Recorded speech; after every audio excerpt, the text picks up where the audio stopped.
Сол кезде Иса демалыс күні егіндік арасымен өтіп бара жатты. Қарындар ашқан шәкірттері біраз масақ үзіп алып жей бастады. Мұны көрген кейбір парызшылдар Исаға: Қараңыз, шәкірттеріңіз демалыс күні істеуге тыйым салынған жұмысты істеп жүр, деп наразылық білдірді. Иса оларға былай деп жауап қайырды: Дәуіт пайғамбар мен оның қасындағы сарбаздар ашыққан кезде не істегендерін оқымап па едіңдер? Дәуіт Құдайдың киелі үйіне кіріп, тарту ретінде Құдайға ұсынылған нанды олар жеді емес пе? Ал заң бойынша сол күлшелерді Дәуіт те қасындағылар демес, тек діни қызметкерлер ғана жеуге құқықты болатын.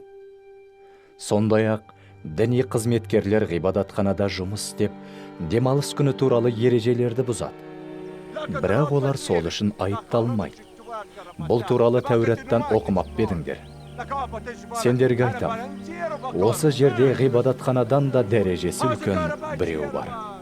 Жаратқан ие, мен құрбандық шалғандарыңнан гөрі берік мейірімділік көрсеткендеріңді қалаймын деген. Егер мұның мағынасын білсеңдер, мына кінәсіздерді айыптамас едіңдер. Себебі, көктен келген мен демалыс күнінің де иесімін, деп қорытты.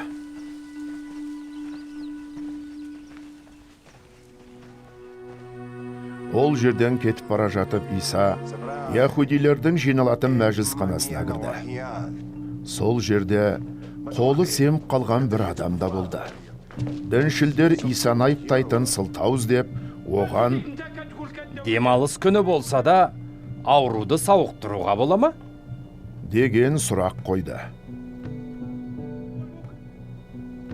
Иса оларға жауап беріп, былай деді: егер біреуіңнің жалғыз-ақ қойың болып, ол шұңқырға түсіп кетсе, демалыс күні болса да шығарып алмас па едіңдер? Ал адам қойдан әлде қайда артық емес пе? Ендеше демалыс күні де жақсылық жасауға болады. Содан Иса әлгі кісіге: қолыңды созшы, деп бұйырды. Адам семіп қалған оң қолын созғанда, ол екіншісі сияқты бұрынғы сап-сау қалпына келді. Ал парызшылдар болса сыртқа шығып, Исаның көзін жою туралы кеңес құрды. Иса бұл туралы біліп қойып, сол жерден кетіп қалды. Оның артынан көп халық еріп жүрді. Иса солардың бәрін ауруларынан сауықтырды. Алайда оларға өзінің кім екенін жариялауға тыйым салды.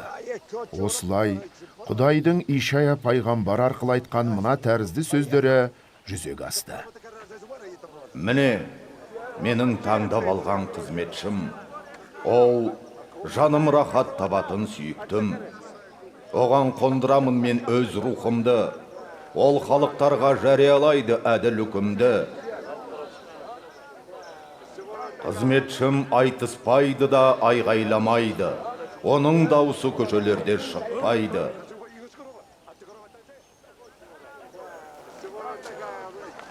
Ол майысқан таяқты сындырмайды, бықсыған білтені де сөндірмейді. Соңында әділдікті жеңіске жеткізеді. Оған басқа елдер де үміттенеді.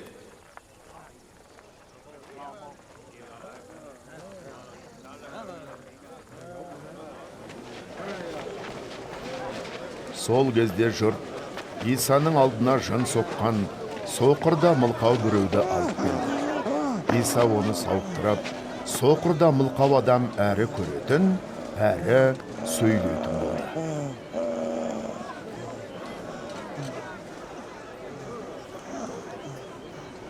Барша халық қайран қалып, бір-біріне: Дәуіттің ұрпағы Мәсіх осы шығар, десті.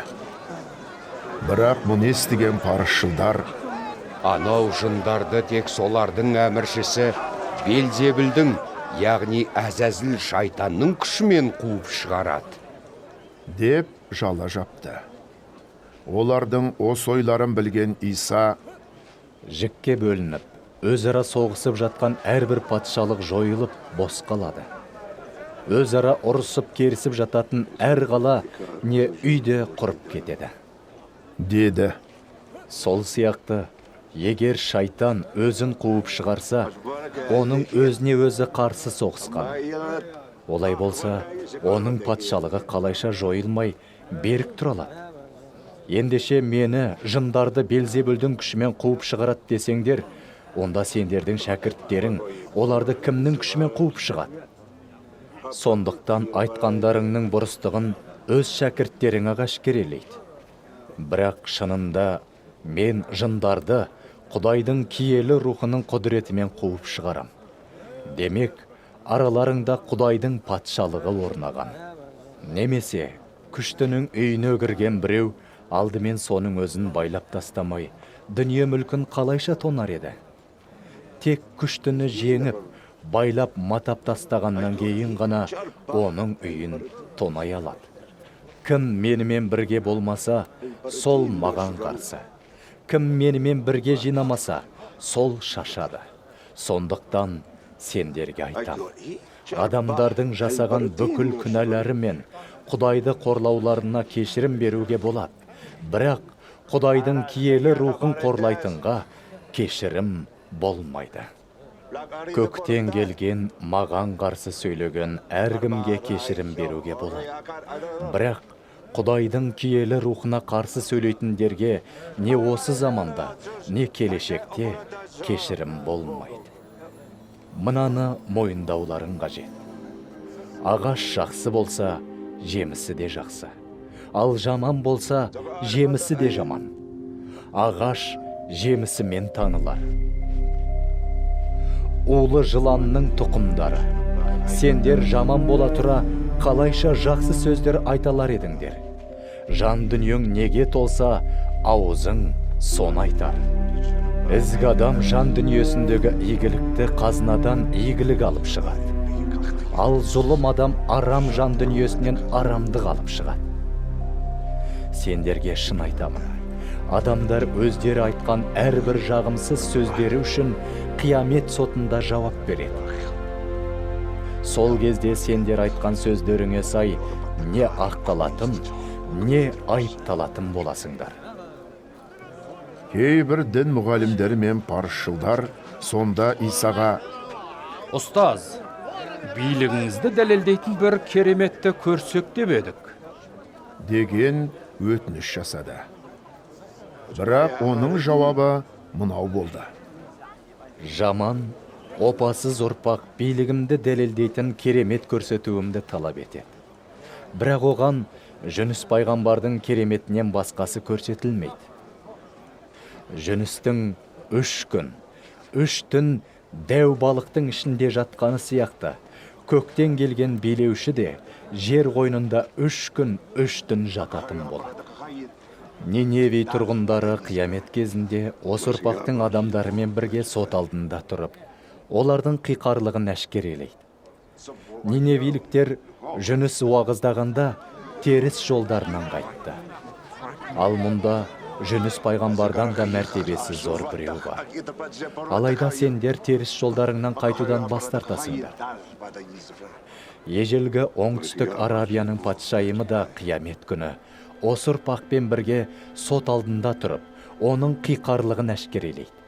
Себебі патшайым Сүлеймен патшаның даналық сөздерін тыңдау үшін жердің қиыр шетінен келді. Ал мұнда Сүлеймен патшадан да мәртебесі зор біреу бар. Алайда сендер маған құлақ аспайсыңдар. Жын адамнан шыққаннан кейін шөл даланы кезіп, баспана іздеп таппайды. Сонда ол, шыққан үйіме қайта оралайын дейді.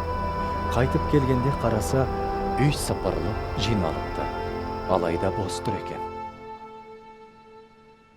Содан жын барып, өзінен бетер жауыз тағы 7 жынды ертіп келіп, үйге кіріп, сонда тұрып қалады. Осылайша әлгі адамның кейінгі жағдайы бұрынғысынан да мүшкіл болады. Біліп қойыңдар, осы күнәлі ұрпақтың жағдайы да сол секілді болады.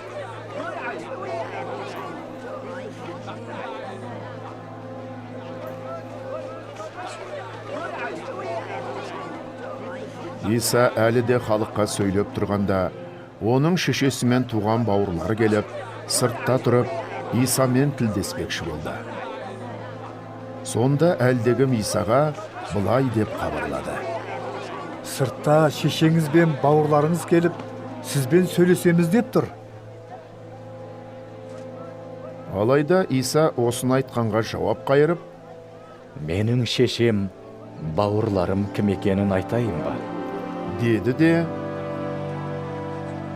қолын созып шәкірттерін нұсқап, Міне, менің шешем мен бауырларым. Себебі көктегі әкемнің еркін орындайтындар маған бауыр, қарындас, шеше іспетті жақын. деді.